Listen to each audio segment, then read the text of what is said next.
Hola, ¿qué tal? Muy buen día. Bueno, espero que estén muy bien. Mi nombre es Diego Tula. Nos hemos conocido ya virtualmente a través de la participación en el aula virtual y hoy vamos a tener el primer encuentro sincrónico. Les pido disculpas por la desprolijidad del fondo y si eventualmente hay algún sonido ambiental que se acopla, pero estoy en un bar porque tengo que hacer alguna actividad, algunos trámites personales y la única forma que tenía de poder llevar adelante esta reunión era no haciéndolo ni desde el tribunal ni desde mi casa, sino desde la calle. Bueno, todavía no hay gente conectada. Yo supongo que se debe a que la clase se anunció a partir de las 11 de la mañana, pero bueno, por una cuestión de agenda tuve que adelantarla media hora, 15 minutos en realidad. En todo caso, la grabación queda subida en la plataforma y luego ustedes pueden acceder a ella sin ningún tipo de problemas. Bueno, la idea de hoy es rápidamente ver la extinción del contrato de trabajo. Para eso es importante tener en cuenta lo siguiente. Recuerden que el despido, en realidad la extinción del contrato de trabajo en líneas generales puede ser, ahí pasa un avión, puede ser con causa o sin causa.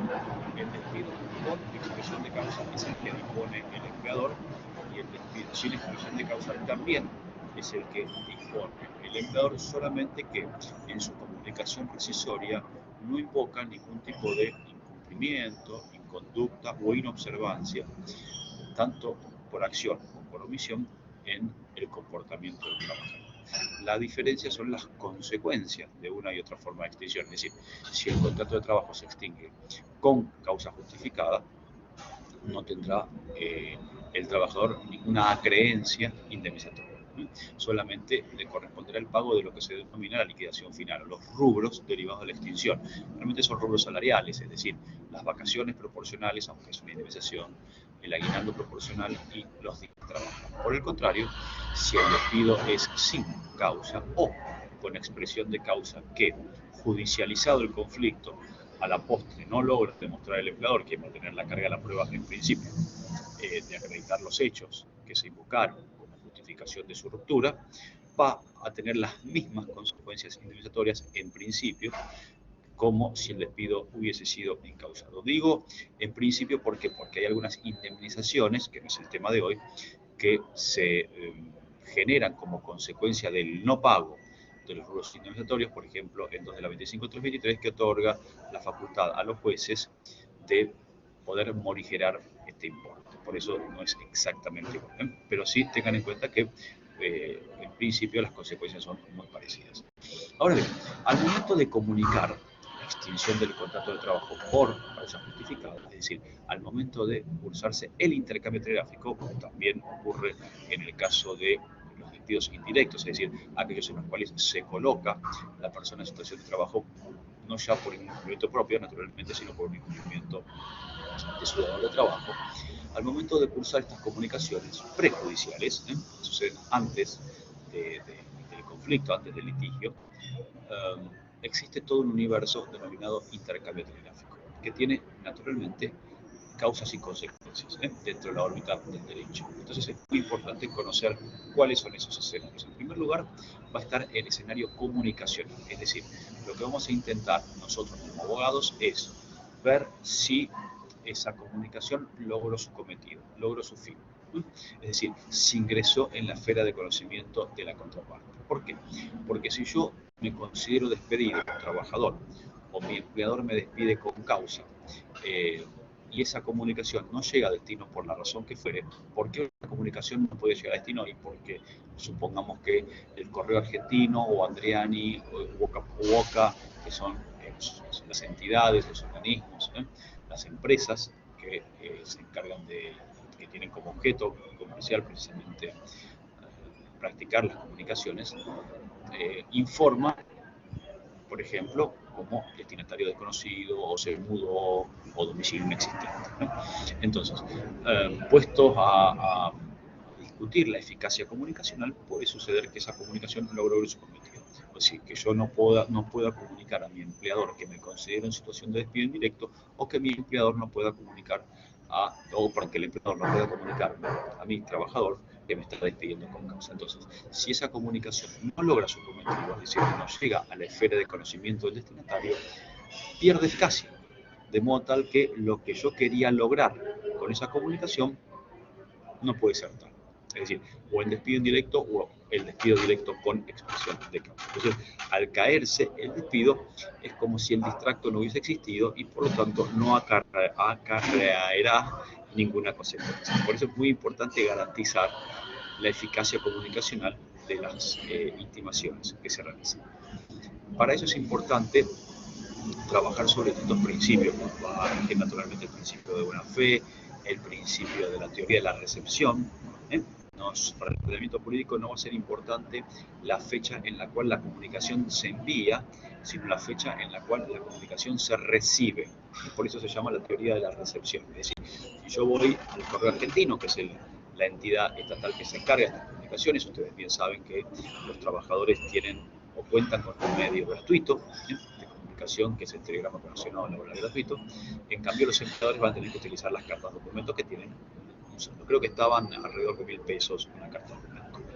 Entonces, les decía, la teoría de la recepción indica que si yo me presento hoy en el Correo Argentino, trabajador o empleado, y dejo una comunicación para que el Correo Argentino la diligencia a través de su personal y realice los actos para que cumpla, para que ingrese en la esfera de conocimiento de su clientario, para que cumpla su cometido, no va a importar la fecha en que yo dejo la carta documento, el telegrama, la comunicación, las oficinas del Correo Argentino. Lo que va a importar, o sea, lo que va a tener eficacia jurídica a los efectos notificatorios, va a ser la fecha en que se notifica. Entonces, ¿cómo puedo yo dar cuenta, independientemente de la atestación del correo? Es decir, independientemente de si me dice domicilio cerrado, rehusado, rechazado, inexistente, mudo, zona peligrosa. ¿Cómo puedo dar cuenta de la notificación? Bueno, acá van a regir las cargas de transmisión y las cargas de conocimiento. Las cargas de transmisión van a corresponderle al remitente. ¿Sí? Espérenme un chiquitito que ya estoy.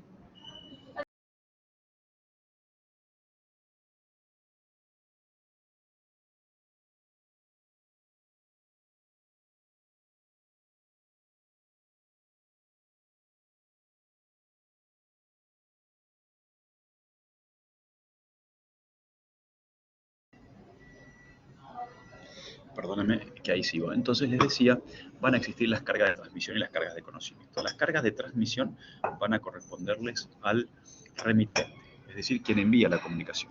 Las cargas de conocimiento le van a corresponder al destinatario, es decir, quien recibe esa comunicación. Las cargas de transmisión implican identificarse correctamente, identificar al destinatario, consignar correctamente el domicilio y realizar una expresión clara de los motivos por los cuales se comunica. Si el remitente, perdón por el sonido ambiental, si el remitente cumple con sus cargas de transmisión, va a recaer en cabeza del destinatario cumplir con su carga de conocimiento. Esto es tener actualizado el domicilio, identificable, recibir las comunicaciones. Entonces, el día de mañana, frente a una atestación del correo domicilio rehusado, rechazado, inexistente, se mudó, lo que los jueces vamos a analizar es, bueno, ¿quién incumplió con sus cargas? ¿El remitente de transmisión o el destinatario de conocimiento? Y en función de eso le pondremos la carga de la prueba a esa parte. Acuérdense que yo no estoy hablando de trabajador y empleador, ¿por qué? Porque el trabajador puede ser remitente en la medida que envía o destinatario en la medida que recibe. El segundo universo tiene que ver con los plazos. La ley habla de 2 días hábiles, por ejemplo, en el artículo 57, que se va a considerar una presunción en contra del empleador si guarda silencio por ese plazo. Como la ley de contrato de trabajo no identifica qué días hábiles de qué, se puede, con la jurisprudencia mayoritariamente ha entendido que son días hábiles del correo argentino. ¿Por qué? Porque si yo envío una comunicación el viernes y supongamos que se considerase que son días hábiles de la empresa, bueno, va a depender si la empresa abre o no en ese fin de semana, trabaja los fines de semana, para saber si el plazo se debe completar o no. Y por último, estamos hablando de los días hábiles judiciales, que es imposible porque si no las comunicaciones no tendrían efecto o eficacia durante, por ejemplo, ni más ni menos que las ferias judiciales. Entonces, la jurisprudencia mayoritariamente ha entendido que son los días hábiles del correo argentino. ¿Por qué? Porque es la entidad oficial que nos permite a nosotros acceder precisamente a un organismo donde se pueda materializar esa comunicación. El tercer escenario tiene que ver con las intimaciones, es decir, el trabajador generalmente cuando se coloca en situación de despido indirecto tiene, digo generalmente porque no es unánime, si digo bien, tiene que intimar previamente al empleador. ¿Por qué? Para ponerlo en mora y por el principio de buena fe. Y también, naturalmente, para poder conservar el contrato de trabajo. Entonces, cuando el trabajador intima a su empleador, le está diciendo que lo registre, que le pague, que le otorgue tareas, que cese con algún comportamiento hostil o perjudicial a su integridad psicofísica, etcétera, etcétera. Entonces, el empleador, puesto en conocimiento de ese requerimiento, si insiste con la conducta, que el trabajador lo imputa como incumplimiento o inconducta, bueno, lo pondrá en mora, perdón, y se podrá considerar en situación de despido indirecto. Por el contrario, en algunas situaciones muy específicas, muy puntuales, no sé si es tanto de decir excepcionales, lamentablemente, donde el daño es tal, la gravedad de la conducta es tal, que no se puede restituir el estado de cosas a su orden anterior, o el orden de cosas a su estado anterior. ¿Dónde puede suceder esto? Por ejemplo, si a mí soy víctima de una agresión física o un abuso, por ejemplo. Entonces, yo en este caso no puedo intimar a mi empleador para que cese su comportamiento, etcétera, etcétera, o me pague, o me registre, o me otorgue tareas, o me encuadre correctamente en forma convencional, como puede ser cualquier otro incumplimiento. ¿Por qué? Porque el daño ya está causado y no se pueden restituir las cosas de estado anterior. Entonces, en ese caso, el trabajador no debe intimar previamente, sino que puede romper el contrato de trabajo en forma directa. Y el empleador no siempre también va a tener que intimar previamente. Va a depender de la gravedad de la injuria. Recuerden que la ley de contrato de trabajo no establece, no enuncia un listado de incumplimientos, sino que dice que las inconductas, las inobservancias a los deberes de comportamiento o conducta van a ser o se van a constituir en injuria en la medida que sean o que tornen imposible la prosecución del vínculo. Entonces, al no haber un listado taxativo, ni siquiera enunciativo, de causales de extinción, va a ser muy casuístico y se tiene que ponderar precisamente esto que estoy significando.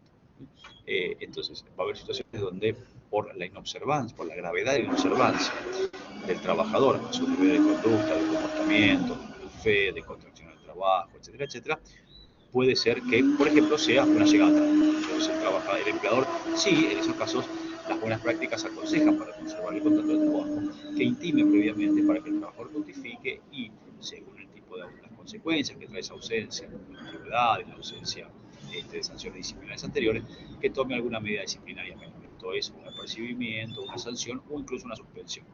Y el cúmulo de estos apercibimientos, de estas sanciones, podría derivar en un despido directo por causa. Ahora, hay otros incumplimientos en observancia del trabajador que son de gravedad tal que impiden la prosecución del vínculo y que no ameritan una intimación previa. Por ejemplo, si es el trabajador victimario, no víctima, quien se toma golpes de puño, o un insulto, por ejemplo.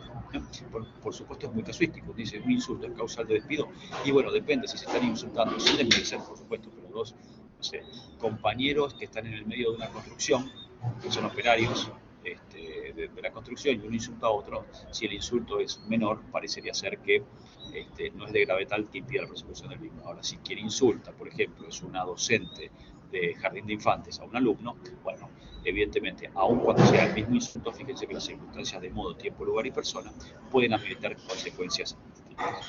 Y lo último, para finalizar ya el encuentro, es la gravedad, perdón, la gravedad ya la dije, la expresión clara de los motivos. Es decir, cuando yo despido o me considero despedido, en mi comunicación tengo que dejar expresado cuáles van a ser esos motivos.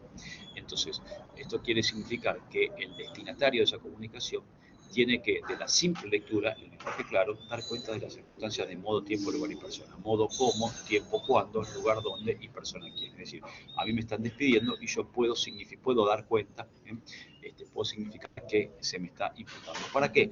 Ni más ni menos para poder ejercer un derecho de defensa. Para decir, bueno, mire, esto sucedió, esto no sucedió, esto sucedió así, pero con determinadas circunstancias y demás. Porque yo no sé de qué se me imputa en el caso de un despido con causa, o también qué incumplimiento me atribuyen en el caso de un despido indirecto, no me puedo defender. Y, por ejemplo, no puedo modificar mi conducta. Bueno, esto es el ABC de intercambio telegráfico. Tengan en cuenta, más allá de lo que ustedes ya estudiaron o van a estudiar, que es la invariabilidad de causa del despido, esa reacción frente a la injuria, entonces tiene que tener distintos requisitos, que son la proporcionalidad, cuando yo me coloco en situación de despido indirecto o estoy despidiendo, bueno, la reacción frente a injurias, que es el despido con causa, tiene que ser proporcional, razonable, por eso otro requisito es razonabilidad, respecto del comportamiento. Si el tipo tiene 20 años de antigüedad y llega una vez tarde, yo lo despido porque llegó tarde, bueno, evidentemente es desproporcionado.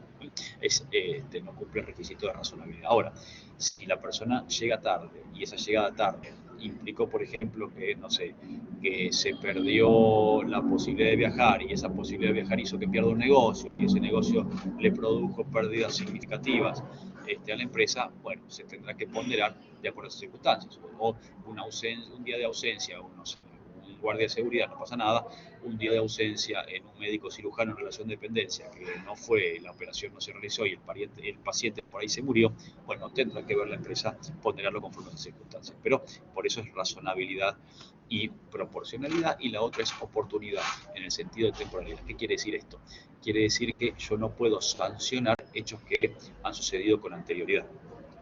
Es decir, tiene que haber una contemporaneidad entre el último hecho y el despido. Yo no puedo decir, atento, eso llega tarde el mes de febrero de este año, queda despedido a partir de la fecha con expresión de causa. ¿Por qué? Porque lo estoy despidiendo 3 meses después que sucedió el hecho. Sí puedo despedirlo, lo que se llama injuria compuesta, sumando hechos anteriores que por ahí merecieron algún apercibimiento o una sanción, pero siempre tiene que haber un hecho actual que me habilite en la comunicación rescissoria, digamos, en tiempo oportuno, ¿verdad? Y lo último es el non bis in idem, es decir, yo no puedo sancionar 2 veces la misma conducta. Yo no puedo pedirlo. Toda vez que usted llegó tarde la semana pasada, queda despedido a partir de la fecha, si la semana pasada yo ya lo sancioné, por ejemplo, con una suspensión de 2 días. Entonces, bueno, estos, chicos, a grandes rasgos son las características de la injuria. Ustedes lo pueden ver en el material de lectura. Espero que haya sido de utilidad. Muchas gracias.